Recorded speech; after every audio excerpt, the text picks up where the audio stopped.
Rebonsoir à tous et à toutes, je suis toujours Orange Sanguine OS, quoi, et je suis toujours en présence d'Ambrosia Salut. et Kimura. Bonsoir. L'ami Kofi nous a quittés parce que bon, on parlait IGPW, donc on parle vrai catch, donc voilà. Non, je rigole. Donc oui, bah voilà, comme vous l'avez compris, là, c'est pour un petit podcast sur Dominion 6-9. On va l'appeler comme ça, les Japonais ne doivent pas le prononcer comme ça, mais c'est pas grave. Qui avait lieu à Osaka. Et donc voilà, on va commencer par l'Open Air qui était un match pour les tag team junior, junior tag team AV8, qui mettait aux prises El Desperado et Kanemaru contre les Roppongi 3K, donc Sho et Yo, avec une victoire des actuels champions Desperado et Kanemaru. Donc, qu'as-tu pensé du match, Ambrosia?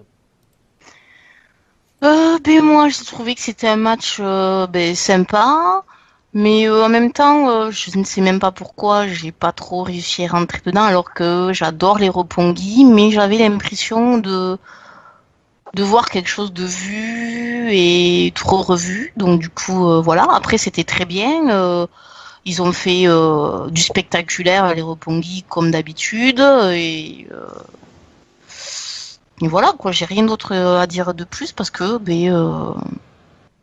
j'avais l'impression d'avoir comme si j'avais déjà vu le match et c'est un petit peu dommage, quoi.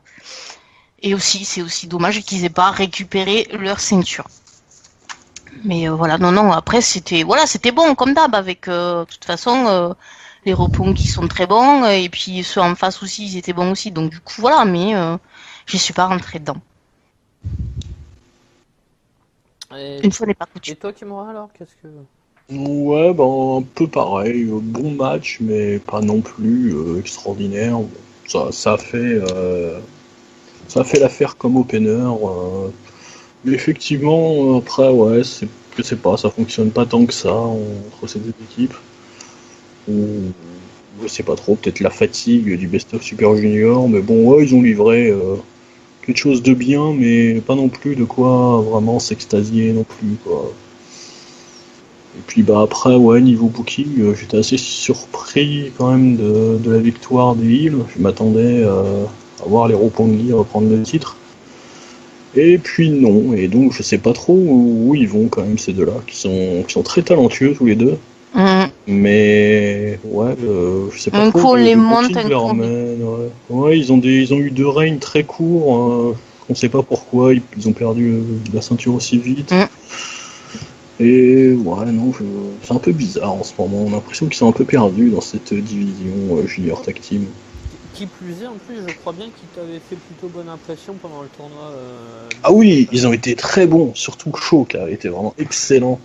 Et bah Yo aussi quand même a été vraiment bon. Mais ouais, ouais, en solo, ils envoient, ils pourraient vraiment être haut dans la carte en solo tous les deux. Hum, Mais hum. bon, là, ils sont en tag team, pourquoi pas, ceci dit, mais les voir comme ça dans un booking pas terrible, c'est décevant. Il y a un petit peu un sentiment de gâchis pour le moment, je trouve, par rapport à ces deux-là. Bon, ils sont encore très jeunes, ils sont dans le main roster depuis moins d'un an, mais il pourrait y avoir des meilleures choses avec eux. Oh oui. Et tu penses pas que justement, c'est peut-être... justement, ils ont perdu là pour peut-être, dans un futur proche, qu'ils soient séparés, puis qu'ils soient... Bah, peut-être, ouais, ouais, c'est ce qu'on peut espérer, que s'ils ont ce booking un peu bizarre comme ça, où ils perdent pas mal, c'est effectivement en vue de préparer une séparation. Mais maintenant, bon, c'est pas non plus comme le booking de WWE, quoi. Les défaites indiquent pas forcément que ça va split, donc c'est possible, mais on peut pas vraiment miser dessus non plus.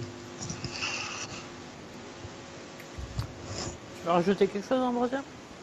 Non, point du tout. Alors, on va passer à vos notes. Donc, la note à G. Bakar, J'ai mis 12, je crois. 12 sur Ouais. 20. Donc, 3 et quart. Pour, comme Melzer, j'ai Oui, là comme Melzer sous les yeux, pareil que Melzer. je mets 12 aussi. Enfin, quoi que Melzer, il a remonté 13. Et toi, Ambrosia? Donc, 14.